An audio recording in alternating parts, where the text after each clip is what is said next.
Hello বন্ধুরা, সবাই কেমন আছো? আশা করি ভালো আছো।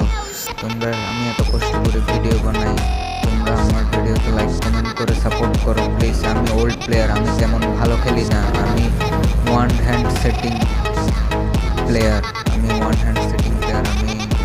ভালো খেলতে পারি না। তারপরও তো ভিডিও করি তোমাদের জন্য, এত কষ্ট করে। তোমরা যদি আমাকে সাপোর্ট না করো কেমনে হবে? প্লিজ তোমরা সবাই আমাকে সাপোর্ট করো, লাইক কমেন্ট